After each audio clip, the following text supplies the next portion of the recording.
پھر ایک نیا کرائسس شروع کر لیتے ہیں. یہ جو کرائسس ہے میرے خیال میں یہ یونیک بھی ہے اور پرلونگ بھی ہے. اس میں یونیکنیس یہ ہے کہ اس حالات میں ہم کسی قسم کا فیصلہ کرنے کی پوزیشن میں نہیں ہیں. ہم ڈپینڈنٹ ہیں ایکسٹرنل ایلیمنٹ کے اوپر. IMF آئے گا, مختلف ملک آپ کی مدد کریں گے, امپورٹ ہوگی نہیں ہوگی, کوئی آپ کی مانیٹری پالیسی, کوئی آپ کا ایکسچینج ریٹ, کوئی آپ کی اسٹریٹجی یہ پرلونگ نہیں کر پا رہی. تو اس کی وجہ سے چیلنجز بہت زیادہ ہو گئے ہیں. اب یہ کہ اس سے کیسے نکلیں گے اور کب تک نکلیں گے یہ ایک چیلنج ہے. اور پولیٹیکل انسٹیبلٹی جو ہے اس میں ایڈ آن کر رہی ہے. ہمارا یہ خیال تھا کہ اب تک ہم پولیٹیکل اسٹیبلٹی کی طرف جا چکے ہوں گے. الیکشن یا نہیں الیکشن, الیکشن یا سلیکشن, الیکشن یا ماشاء اللہ, یہ ساری ڈبیٹ سیٹل ہو چکی ہوتی تو ہم شاید ایک نئی ڈائریکشن میں جا چکے ہوتے. ابھی یہ سارے معاملات پینڈنگ ہیں اور یہ کرائسس دن بدن بڑھتا جا رہا ہے اور ہر کوئی یہ سوچتا ہے کہ شاید یہ باٹم لائن ٹچ کر چکا ہے. لیکن میرا یہ خیال ہے کہ باٹم لائن کہیں دور ہے. اس ملک میں اس کرائسس نے کافی ڈینٹ ڈالا ہے لیکن یہ ابھی باٹم لائن کو ٹچ نہیں کیا. ہر حکومت کو ایک بڑا شکوہ ہے, لوگ خاص طور پر بزنس کمیونٹی ٹیکس نہیں دیتی. اس میں کتنی صداقت ہے؟ اگر شکوہ ہے تو صداقت تو ضرور ہوگی. دیکھیں پاکستان کی گرے اکانومی یا ان ٹیکسڈ اکانومی بہت بڑی ہے. اسی لیے ہمیں قرضہ لینا پڑتا ہے, اسی لیے ہم جا کے ان معاہدوں کے اوپر دستخط کرتے ہیں جس کے نتیجے میں ملک میں مہنگائی اور بے روزگاری میں اضافہ ہوتا ہے. تو یہ بہت بڑا چیلنج ہے. پاکستان میں بہت لمیٹڈ بزنس ہیں جو کہ ٹیکس کے ساتھ کمپلائنٹ ہیں. چینز اور ایسوسیشن کے سارے بزنس جو ٹیکس کمپلائنسز میں پاکستان میں ٹیکس کنٹریبیوشن کر رہے ہیں وہ بھی اس چیز کو محسوس کرتے ہیں کہ ان کے اوپر جو ٹیکس کمپلائنسز ہیں وہ شاید بہت زیادہ ہیں یا بہت سخت ہیں. اور ان کے علاوہ جو دوسرے بزنس ہیں جو اس ٹیکس نیٹ ورک کا حصہ نہیں ہیں ان کو بہت ایڈوانٹیج ہے. تو میں یہ سمجھتا ہوں ٹیکس دینے والے بھی پریشان ہیں اور حکومت بھی پریشان ہے کیونکہ اس کو حکومت کو اپنے اخراجات پورے کرنے کے لیے ملکوں کے پاس جانا پڑتا ہے, حکومتوں کے پاس جانا پڑتا ہے اور خیرات مانگنی پڑتی ہے اور اپنے مسائل کا رونا دھونا کرنا پڑتا ہے. تو اگر ہم اکانومی کو ڈاکومنٹ کر لیں, اگر ہم ٹیکس نیٹ ورک کو بڑھا لیں تو انشاءاللہ پاکستان اس مشکل صورتحال سے نکل سکتا ہے. پاکستان کا ٹیکس پوٹینشیل کتنا ہے؟ کیا ہم کبھی IMF سے جانچ چھڑوا سکیں گے؟ میرے خیال میں پاکستان جو اس وقت جو ٹیکس کلیکٹ کرتا ہے اسے 3 سے 4 گنا ہم ٹیکس کلیکٹ کر سکتے ہیں. اور یہ 3-4 گنا اگر ہم ٹیکس کلیکٹ کرنے کے قابل ہو جائیں گے تو ہم ڈیفینیٹلی IMF سے نجات حاصل کر لیں گے. بلکہ یہ پیسہ اتنا ہوگا کہ ہم اپنے ٹیکس ریٹ کو ریڈیوس کر سکیں گے اور سرٹن فیسلٹیز جو کہ ٹیکس پے ہی ڈیمانڈ کرتا ہے جس میں سیل ٹیکس کا ریٹ ہے, انکم ٹیکس کا ریٹ ہے, ود ہولڈنگ کے ریٹس ہیں, تو ہم اس کو ریشنلائز کر سکیں گے. کیونکہ یہ جو موجودہ ٹیکس کے ریٹس ہیں یہ پاکستان کی اکانومی اور بائنگ پاور کے حساب سے بہت زیادہ ہیں. اسی وجہ سے ٹیکس چوری بھی بڑھتی ہے. تو میرا یہ خیال ہے کہ یہ ٹیکس کلیکشن اچیو کی جا سکتی ہے اور IMF سے نجات حاصل کی جا سکتی ہے. بطور چیئرمین چین اسٹور ایسوسیشن آپ کی کیا مشکلات ہیں؟ مجھے الحمدللہ 5 سال ہو چکے ہیں ایز اے چیئرمین اور ہر سال ایک نئی مشکل آتی ہے. اور اس میں 3 سال کووڈ کے بھی گزرے ہیں, اس میں انٹیگریشن کے بھی گزرے ہیں. پچھلی حکومت نے بہت ساری پالیسیاں چینج کی, اس کی وجہ سے مسائل ہوئے.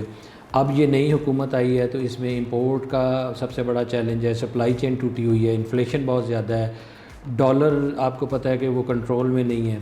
اور ان ساری چیزوں کو جب آپ ایک جگہ پہ اکٹھا کرتے ہیں تو مہنگائی اتنی زیادہ ہو چکی ہے کہ لوگوں کی بائنگ پاور اب نہیں ہے. تو اب اس چیلنج کو لے کے اب ہم مالز کے ساتھ بات کر رہے ہیں, ہم برانڈز کے ساتھ بات کر رہے ہیں, ہم مختلف انسٹیٹیوشنز کے ساتھ بات کر رہے ہیں, ان کو لے کے ایک پلیٹ فارم پہ اکٹھا کرنے کی کوشش کریں تاکہ اس کرائسس میں ہم کلیکٹیو وزڈم کے ذریعے, یونٹی کے ذریعے ایک ایسا پازیٹیو ماحول کریٹ کریں کہ ہم سروائیو کر سکیں اور وہ برانڈ جو کہ سروائیو کر جائیں وہ انشاءاللہ آنے والے وقتوں میں گرو کر سکیں. تو اس وقت سروائیول کا چیلنج ہے, سپلائی چین کو ریسٹور کرنے کا چیلنج ہے اور اپنے امپلائیز کی جو ویلفیئر ہے, ان کی ویل بینگز ہیں, ان کو مینٹین کرنے کا چیلنج ہے. اکثر میڈیا میں ایک مسئلہ زیر گردش رہتا ہے کہ دکانیں اگر جلدی بند کی جائیں تو بجلی کی بہت بچت ہوگی. آپ کی اس پر کیا رائے ہے؟ بڑا معصومانہ سا سوال ہے آپ کا. میڈیا میں یہ جو مسئلہ ہے یہ ایکچولی ایک ایسے پوائنٹ آف ویو کے ساتھ دیا جاتا ہے کہ شاید یہ انرجی کرائسس کا ایک بہترین حل ہے کہ ہم ریٹیل کو جلدی بند کر دیں. ایکچولی پاکستان کی انرجی کا صرف 7% کمرشل یوزر استعمال کرتے ہیں اور ان 7% کا 90% مغرب سے پہلے بند ہو جاتے ہیں. تو صرف ان 7 کا 10% ایسے بزنسز ہیں جو کہ لیٹ آورز میں کھلتے ہیں, اور وہ بزنسز وہ ہیں جو کہ ہائی اسٹریٹ میں ہیں, بڑے شہروں میں ہیں, مالز میں ہیں, اور یہی وہ بزنسز ہیں جو کہ پاکستان میں ٹیکس اور ٹیکس کنٹریبیوشن کے حوالے سے جانے جاتے ہیں. میں یہ سمجھتا ہوں کہ یہ جو مسئلے کا حل نکالا جا رہا ہے یہ اصل میں اکانومی کا بیڑا گرک کرنے کا حل ہے. اس کے نتیجے میں اکانومی اور بیٹھ جائے گی. پاکستان میں جو ریٹیل گرو کی ہے اس کو ایک ریورس گیئر لگ جائے گا. انفارچونیٹلی پچھلے 3 سالوں میں 20 دفعہ پاکستان کی ریٹیل کو مختلف طریقوں سے اور مختلف مسائل کی وجہ سے بند کرنے کے آرڈرز جاری کیے گئے ہیں, اور ہر دفعہ یہ کاؤنٹر پروڈکٹیو ہے. اس کے اوپر جو مثالیں دی جاتی ہیں یورپین کنٹریز کی یا امریکہ یا دیگر ممالک کی کہ وہ جلدی بند ہوتے ہیں اور وہاں پہ یہ کلچر ہے یا دوسرا کلچر ہے, میں یہ سمجھتا ہوں وہاں پہ بھی جو ہائی اینڈ مارکیٹس ہیں اور جو ٹورسٹ کے علاقے ہیں اور جو اربن ایریاز ہیں وہ بھی جلدی بند نہیں ہوتے, وہاں سوائے چند ایسے علاقوں کے جو کہ ریموٹ ایریاز ہیں وہ بند ہو جاتے ہیں. باقی جو ہائی اسٹریٹ کے اور ہائی اینڈ کے مارکیٹس ہیں وہ لیٹ آورز میں بند ہوتی ہیں. اس کے ساتھ ساتھ میں اور چیز بھی آپ کو واضح کر دوں, پاکستان میں ایک ایسی چیز ہے کہ ہم ان لمٹڈ آورز کے لیے کھلتے ہیں. بہت ساری مارکیٹیں آپ دیکھیں گے وہ رات 1 بجے 1:30 بجے 2 بجے تک کھلتی ہیں. میرا یہ خیال ہے کہ ہمیں اس کو کنٹرول کرنا چاہیے. 10 بجے کی ٹائمنگ سب کے لیے across the board across the country اور پورے سال کے لیے امپلیمنٹ کر دینی چاہیے تاکہ یہ بار بار ہمیں اس مسئلے کی طرف جانا ہی نہ پڑے. اور اس کے نتیجے میں جو کلچرل چینج آئے گی, اس میں جو شفٹ آئے گی, وہ پھر آپ کو ڈٹرمن کرے گی کہ آپ نے فردر کیا میئرز لینے ہیں. آپ چین اسٹور ایسوسیشن کا مستقبل میں کیا رول دیکھتی ہیں؟ دیکھیں اکانومی کے 2 حصے ہیں.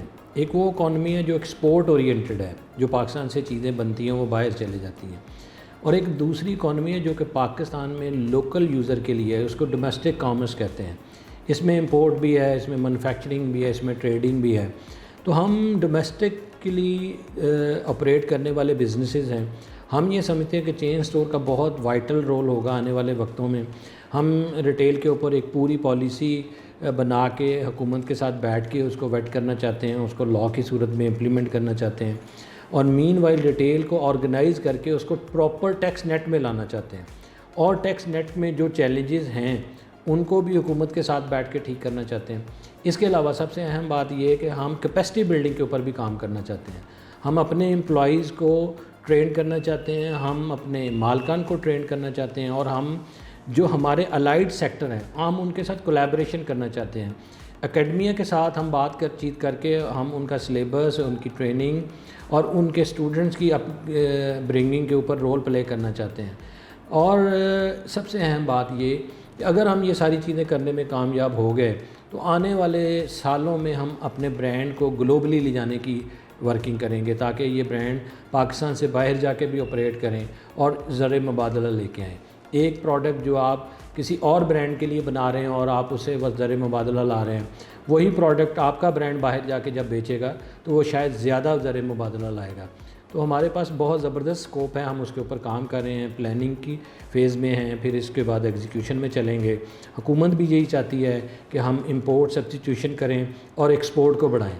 تو میرا خیال ہے کہ اس میں چین اسٹور کا بہت زبردست رول ہے. پاکستان میں کاروبار کی آسانی کے لیے کیا اقدامات ہونے چاہیے؟ پہلا سب سے بڑا مسئلہ یہ ہے کہ ہمارے ہاں پالیسیوں کا تسلسل نہیں ہوتا, اور پالیسیوں کا تسلسل اس لیے بھی نہیں ہوتا کہ ہماری حکومتوں کا تسلسل نہیں ہے. تو میں یہ سمجھتا ہوں کہ اگر حکومتوں کا تسلسل ہو یا نہ ہو, جیسے ہمارے نیبرنگ کنٹری انڈیا, بنگلہ دیش اور مختلف ملکوں میں جو اقتصادی پالیسیاں ہیں ان کو ساری پارٹیوں نے مل بیٹھ کے اس کے اوپر کام کیا ہے اور اس کو لاک کر لیا. اب جو حکومت میں بھی آتا ہے وہ اقتصادی پالیسیوں کو لے کے چلتا ہے.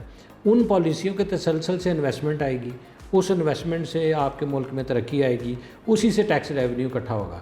اگر آپ نے ایکسپورٹ اورینٹڈ ہونا ہے تو آپ کو یہ سوچ لینا ہے کہ آپ نے ایک لانگ ٹرم انرجی پالیسی دینی ہے, لانگ ٹرم آپ نے ایکسپورٹرز کو بینیفٹ دینے ہیں. اگر آپ نے امپورٹ سبسٹیٹیوشن کے اوپر کام کرنا ہے تو آپ کو یہ سوچنا ہے کہ آپ نے یہاں پہ انڈسٹری لگانی ہے اور اس انڈسٹری کو آپ نے سرٹن بینیفٹ دینے ہیں, ان کو جگہیں سستی دینی ہیں, ان کو بجلی اور باقی چیزوں کی سہولیات دینی ہیں.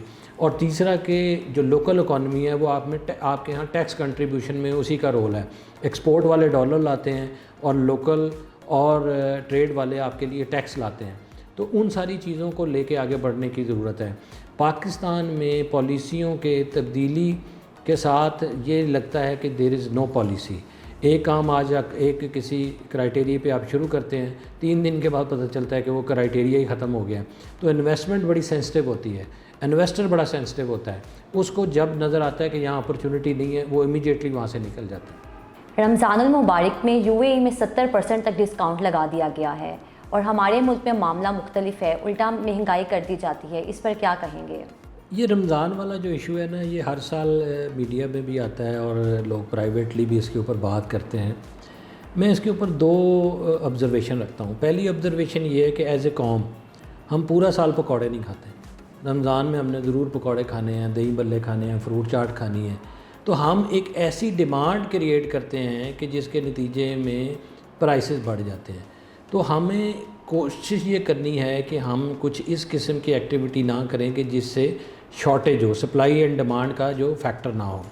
دوسری چیز یہ ہے کہ کچھ لوگ یہ کرتے ہیں کہ جیسے ہی ڈیمانڈ بڑھتی ہے, چونکہ انہوں نے پورے سال میں اس کی سامان اکٹھا کیا ہوتا ہے, جیسے کھجوریں ہیں یا اس قسم کے لوازمات ہیں, انہوں نے پورے سال میں انویسٹمنٹ کی ہوتی ہے. انہوں نے پتہ ہے کہ رمضان میں ہی بکنا ہے, تو اس نے پورے سال کا نفع ایک دفعہ ہی لینا ہے. تو انہیں بھی کچھ خدا کا خوف کرنا چاہیے. دوسری چیز یہ ہے کہ پاکستان میں نا ہم کسی غلطی یا کسی عیب یا برائی کو نا بہت اچھالتے ہیں. اب میں اگر آپ سے یہ کہوں کہ پاکستان میں بھی ہمارے بہت سارے برانڈ ہیں جو رمضان میں 15ویں رمضان یا 20 رمضان کو ڈسکاؤنٹ پہ چلے جاتے ہیں, 10, 20, 30, 50% ڈسکاؤنٹ دیتے ہیں اور وہ سستی چیزیں بیچتے ہیں. اس کو تو کوئی ہائی لائٹ نہیں کرتا. تو ایسے بزنسز بھی ہیں جو کہ اس رمضان میں اپنے کسٹمر کو فیسیلیٹیٹ کرتے ہیں. ہماری ایک پروڈکٹ ہے جو شلوار قمیض کی ہے, ہم ہر سال رمضان میں آخری عشرے میں اس کی قیمتیں کم کر دیتے ہیں اور وہ آتے ہیں, لوگ لیتے ہیں اور اس کو اپنے انجوائے کرتے ہیں. لیکن اس کے اوپر کوئی پروگرام یا کوئی ریکارڈنگ نہیں ہوگی. لیکن اگر کسی نے 2 روپے کھجور مہنگی کر دی ہے یا اس نے میدے کا یا بیسن کا ریٹ بڑھا دیا ہے, اس کے اوپر ایک پورا کا پورا سیگمنٹ ہو جاتا ہے.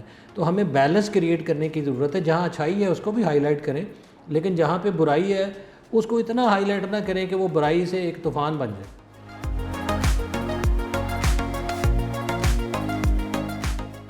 اب کچھ لائٹر نوٹ پہ آپ سے سوالات کرتے ہیں. امید کرتے ہیں کہ آپ کو اچھے لگیں گے, انجوائے کریں گے آپ. کاروبار کے مصروفیات میں خود کو کتنا ٹائم دے پاتے ہیں؟ میرا جو ٹائمنگ ہے وہ 9 to 5 ہے آفس کی.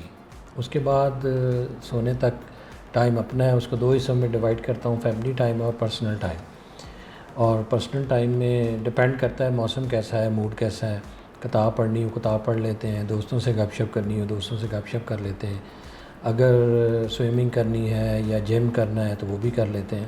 تو میرے پاس بڑا سفیشینٹ ٹائم ہوتا ہے ان ساری مصروفیات کے بعد اپنے مطلب کی اپنی مرضی کی چیزیں کرنے کے لیے.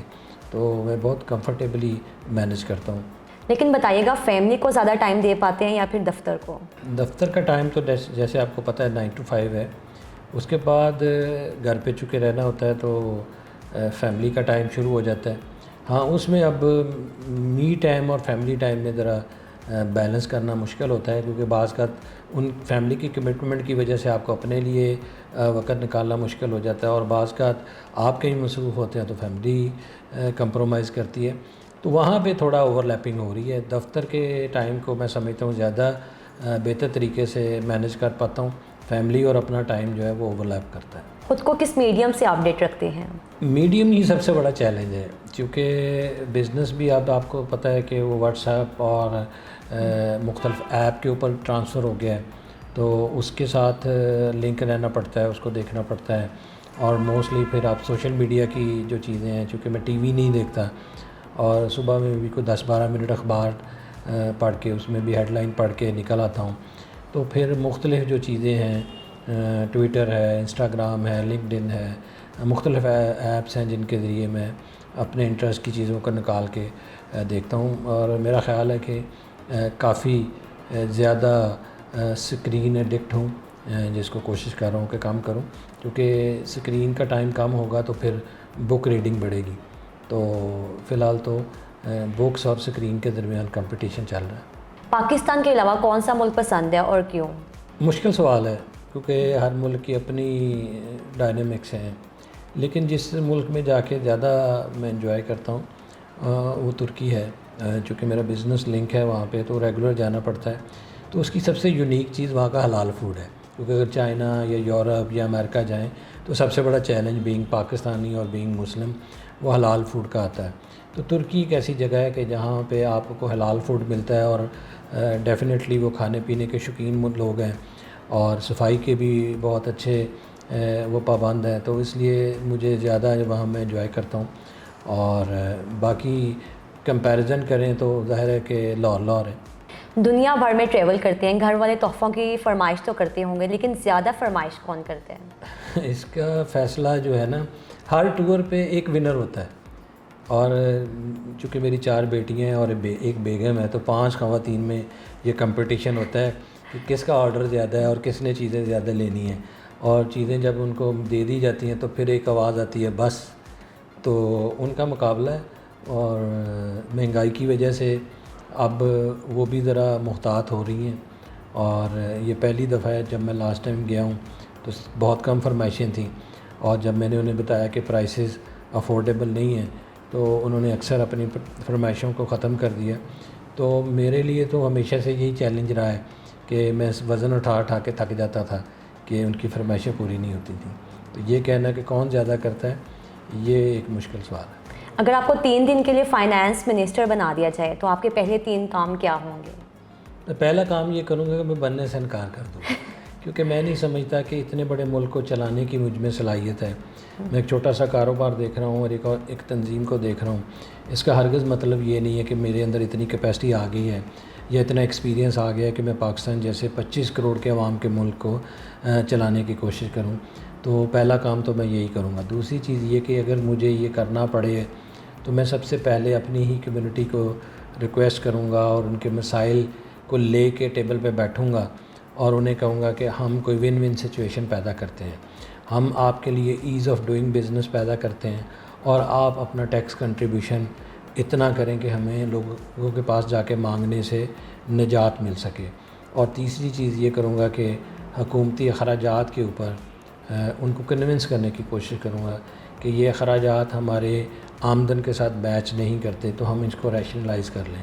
اور میں اگر اپنی برادری اگر میرے ساتھ نہ چلی اور حکومت نے اس تجویز کو نہ مانا تو میں سب سے پہلے باعزت طریقے سے گھر آ جاؤں گا، کیونکہ یہ ایسا کام نہیں ہے کہ جس کو آپ کسی کے اوپر فورس کر سکیں. اور پولیٹیکل لیڈرز کنونس کرتے ہیں، فورس نہیں کرتے. تو میں تو کنونس کرنے کی کوشش کروں گا. اگر لوگ کنونس ہوئے تو میں کنٹینیو کروں گا، اگر نہیں کنونس ہوگا تو گھر آ جاؤں گا. آپ کو 2 آپشنس دیں گے، آپ نے ایک چوز کرنی ہے، چائے یا قہوہ؟ چائے. یوگا یا سوئمنگ؟ سوئمنگ. چین اسٹور یا لاہور چیمبر؟ چین اسٹور. جی طارق صاحب بہت بہت شکریہ، thank you for the time. آپ کا بھی اور آپ کی ٹیم کا بھی شکریہ. آپ نے وقت نکالا، مجھے موقع دیا کہ میں اپنی کمیونٹی اور اکانومی کے اوپر آپ سے بات کر سکوں اور اپنے خیالات لوگوں تک پہنچا سکوں.